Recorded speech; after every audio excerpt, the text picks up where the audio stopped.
welcome back to my film and TV channel. We're looking at something called Locked today. Yes, 95 minutes. Yes, nice tight run time. I like that. A 15 certificate. This is classed as a thriller, kidnap thriller, I think we'd call it. Directed by David Yarefsky. And certain people have certain opinions on this. A little bit mixed, I would say now, on this one. Not surprised, having watched it. Luna Guthrie from Collider website said it's a really slick, tightly spun crime thriller. But Greg Newsom from Slant magazine said a confusing haze of cynicism. Yes, confusing and tightly spun. Two words, two sentiments even, that I don't particularly 100% agree with.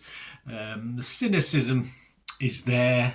No one really comes out on top on that side as far as the two main protagonists in this go. Didn't feel for either of them really. I felt initially for one, and then of course that faded, and by the end of it, not really. No, the cynicism is of the actual characters and what they get up to or what they were getting up to.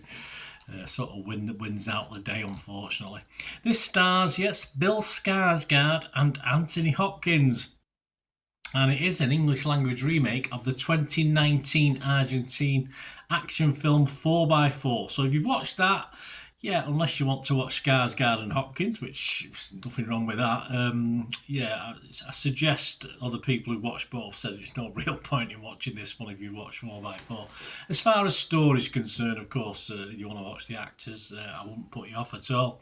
And it's about a young flippant thief, well, we call them scallies over here in the UK, who becomes trapped in a heavily modified car by its mysterious owner, who intends to teach him the consequences of his lifestyle. Yes, judge and jury. So both characters, not for me particularly in this one. Lock was released on March the 21st, so I'm doing this review on the 30th of July, so it's been a while, 2025, so it's been a little while, but I've just managed to catch up with this on streaming, so check your streaming sites wherever you are. Full credit to Skarsgård for carrying this for most of the film. Not a character I particularly liked, as I said, even by the end, but a really good performance by Skarsgård. He was exceptional. We do get to see Hopkins later in the film. Generally, his role is as a voice over the car speaker, if you like, but it was good fun. He always is. It's Anthony Hopkins, isn't it? It's bound to be good fun, isn't he? Obviously, similar films I've watched in the past that I quite liked for things like Phone Booth, Liberty Stands Still, a little sort of lesser known one, Panic Room, all right, slightly differences, but a similar theme. And this certainly isn't as polished as perhaps a couple of those I've just mentioned, but it didn't lack for certain watchability because of Skarsgård and of course the voice of Hopkins.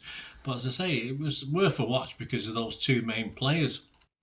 James Berardinelli from Real Views, he was a bit mixed on this. He only scored it 50 out of 100. He said, the seeds of a nice little white-knuckle thriller are evident, but they never germinate properly.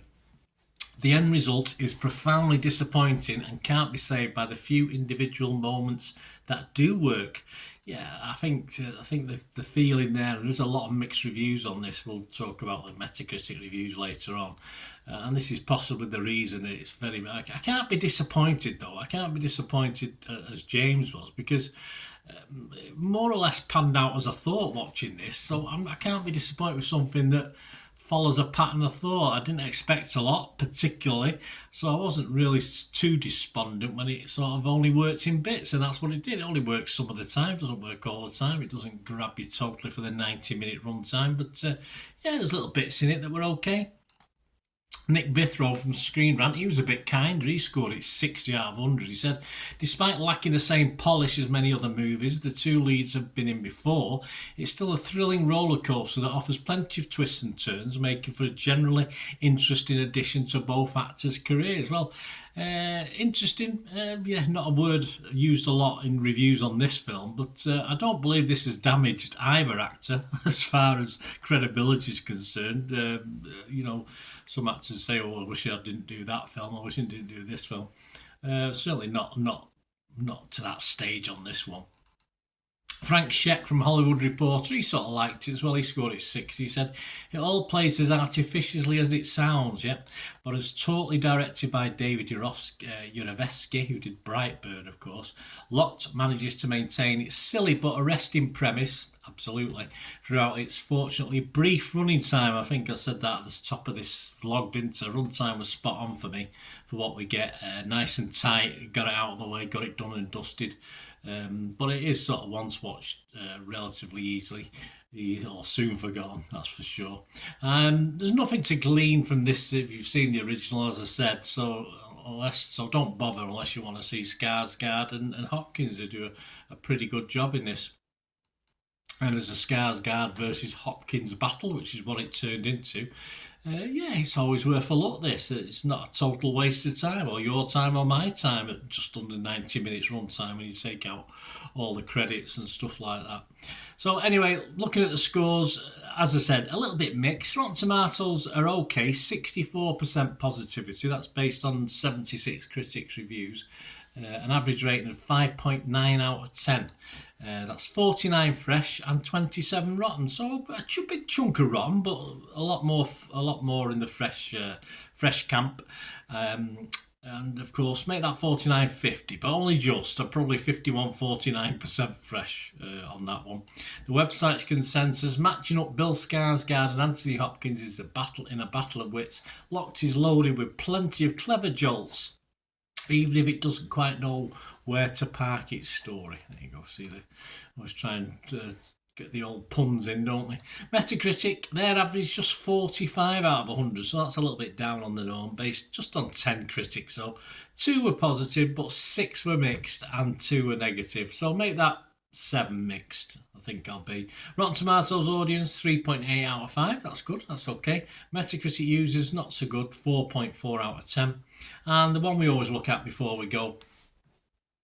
I give you my final score, 14,000 scores and reviews on Internet Movie Database, and just under that magical 6 I like to see for a film. If I see anything near 6, I always think it might be worth a watch with certain independent film stuff like this. This was getting a 5.8, so not a disaster. Not fantastic, but I'd imagine it'll average around that now during its lifetime. There's 14,000 reviews there anyway at the moment, so I would say anywhere between 5.6 and 5.9 this should probably hover around. Personally, yeah, I couldn't actively recommend it unless you like the 2 actors, because I think they do a pretty good job. But I'm just going to give this a 5.5. I'm not going to give it my 6 recommended score out of 10. Where I sort of recommend, yeah, go and watch it. This one, yeah, it's okay. It's okay if you like Hopkins and Skarsgård, but perhaps could have been a little bit better. But it was all right. There's moments in this that were good. It's not Phone Booth. It's not Panic Room. It's not a Liberty Standstill even. So, yeah, I'll give this a 5.5. Let us know what you think, guys. Great to have your opinions, please. If you like the content of the channel, what I try and do, I try and give other people's views and give my critique of those as well. If you like my style, that's how I do it. That's how I do things. I might change things slightly occasionally. But if you want to help the channel at all or support the channel, there are ways of doing that. Or if you just want to contact me, guys, yeah, there's ways of contacting me, not just through YouTube, but my socials as well. And to find out how you can do that, help the channel or contact me, just stay watching and listening.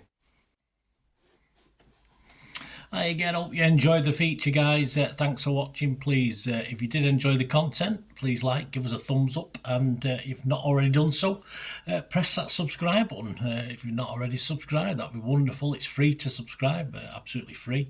Also, check out my social media links if you want to follow me on TikTok, Instagram, X, Facebook. They'll all be in the description below. And my special thanks to supporters of the channel, yes, Piat6505, who have an eBay shop selling film and TV memorabilia, including posters, books, magazines. There'll be a link again in the comments section. And if you're into your football, don't forget my football stuff on Manchester City for general football fans, but mainly City fans, of course. Or if you know someone who might enjoy that, give them a kick in my direction. I'll be very, very grateful. And as ever, guys, yeah, comments on this feature is wonderful. Anything to do with film and TV, it's always very, very welcome. It's great to talk film and TV. I thank you, guys, for your support. Stay safe, everyone.